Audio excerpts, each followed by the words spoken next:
More than 200 years ago, Americans fought a revolution against big government.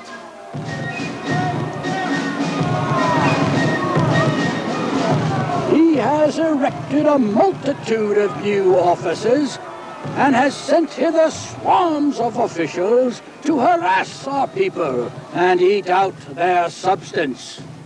We've hidden justice somewhere in the law, and we can't find it. Hi, I'm Destiny Davis, Playboy's Miss January 2005. Watch Mr. Wagener on Second Thought.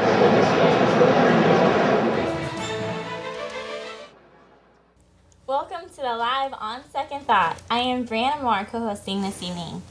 Now for the good guy in the white hat, the host of On Second Thought, William Wagener. That would be me. Thank you for tuning in tonight. We're live here in the studio, the all-American city of Santa Maria, broadcasting to places in many states and in Europe. Tonight, we find ourselves embattled with satanic forces.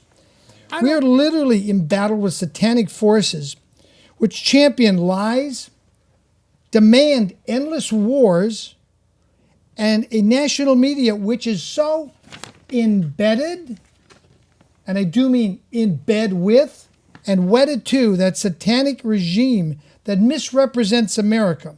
From the arrogant and criminalistic local judges, family court judges, including a retired judge, who from the bench helped steal this widow woman's, I don't mean this woman, I mean Betty Powers, who's sitting next to me on my right here, steal her one-day-old baby based on lies and non-truths, and continue those lies from the local criminalistic judges who steal single moms' children with perjured lies and those people called Child Protective Service workers, to the White House criminals like Vice President Cheney, under a cloud of impeachment right now and has been since early November.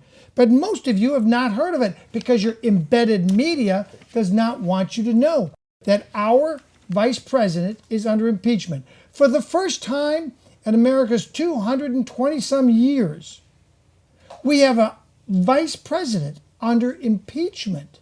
United States, Richard B. Cheney, in violation of his constitutional oath to faithfully execute the office of the Vice President of the United States.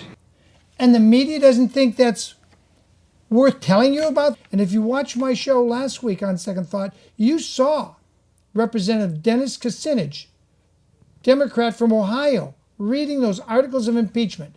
United States, Richard B. Cheney, in violation of his constitutional oath to faithfully execute the office of the Vice President of the United States. So why hasn't Fox News played that up? Why not CBS, ABC? Because we have an embedded media, literally in bed with our evil satanic regime, and who's now gone off to get his pension, ending in a total legal defeat for the county Santa Barbara prosecutor Thomas Sneddon in one of the county's most expensive waste of tax money. In my humble opinion, after watching the trial daily, the prosecutor Thomas Sneddon and his assistant henchman should have been indicted, people, from the evidence tampering. They did. The prosecutors did. Immediately after Jackson was found not guilty on 10, count them, 10 charges. And they kept twiddling with the charges right up to the end. I recently did an interview with attorney Thomas Hurricane Mesereau, who blew away all the bogus lies and perjury concocted by the prosecutor's office. Betty could have used a Thomas Mesereau, but very few non-custodial parents can afford Thomas Mesereau. I give you that exclusive interview done at the book signing at Barnes & Noble's in Santa Barbara that Thomas Mesereau wouldn't give Fox News, he wouldn't give CBS. Jim Moret, M-O-R-E-T. These were very powerful witnesses. But just as you can't judge a case until the whole case prosecution witnesses, you saw how the defense was able to take them apart on cross-examination. William Wagener here with Tom Mesereau here in Barnes & Noble. Mr. Mesereau, how early did you go to bed during the Jackson trial? I lived at a condominium, away from the courthouse, away from the hotels. Didn't want to be around any media, and I would get to bed usually at 7:30, latest 8 o'clock. I would get up at 3 in the morning, put on my pot of coffee, and do about 3.5 hours of work before court. Before court? That's the way I lived, yeah.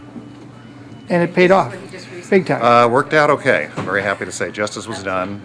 Jury did the right thing. An innocent man walked free. You know, one of the things about a case like that is you have to really focus on your work and drown out the media, drown out the distractions, forget television, just focus on your work. That's what I did. So you didn't look at any television, you didn't look at any of that garbage that was going on? Once in a while during a break, I would channel surf and usually be pretty upset with what I saw because it didn't seem honest or accurate to me. But I watched very little of it. It was too much work. You know, it was a long trial. It was 5 months. We had about 140 witnesses.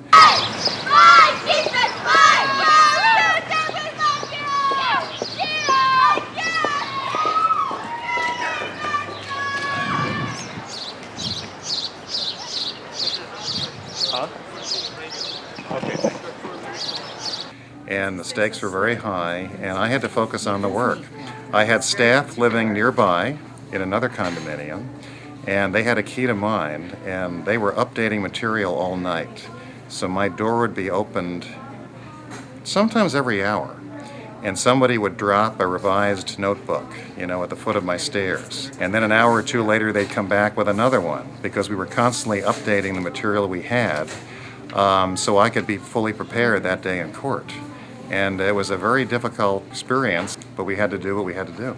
They dropped some information on you real late in the discovery process, didn't they? They did. They would drop tapes off that we had to transcribe and I had to review. Sometimes I wouldn't get to see them till 3 in the morning, 4 in the morning, 5 in the morning. But I had a wonderful staff. We had wonderful lawyers, Susan Yu, Bob Sanger. Our staff was terrific. Most of our staff were up all night, every night, because they were just nearby, and anything that had to be transcribed, any new document that had to be examined, they would get first. And what I wanted was, I wanted every document that referred to any witness in chronological order. So for each witness, I would have a set of notebooks that every document referring to that witness, whether it was a police report, a newspaper article, an interview, a transcript, whatever it was, I had them in notebooks. So for some witnesses, I'd have 20 books, some I'd have 30, some I'd have 2, and wherever a document fit into that notebook chronologically, they were responsible for making sure it was in there. Are you going to bequeath all your copies of those notebooks to a law school someday? I haven't even thought about it. I don't know. I speak to law schools a lot, but I haven't thought about it. Is this the longest case you've ever had? Yes, this was the longest trial I've ever been in. I've been in some that have been 3-4 months, but this was 5 months, so this was the longest, yeah. At the beginning, when you first came on this case, you signed on for an attorney named Garagos who signed off. Is that correct? I replaced Mark Garagos and Ben Braffman as counsel to Michael Jackson. As chief counsel, head counsel? Yes. That was Michael's decision? That was Michael's decision, yes. Did you ever have to say to Michael, I want you to be very calm, don't show any emotion? No, you know, not really. Michael was a very, very straightforward, honest person who he wasn't trying to do anything artificial or anything that wasn't realistic.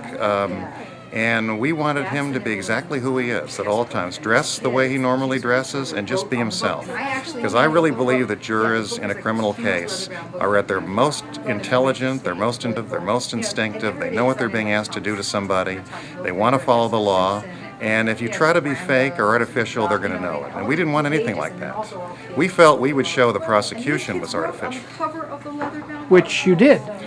And you caught them with the false fingerprint evidence. I think there are a lot of things they did You that caught just didn't them add up. trying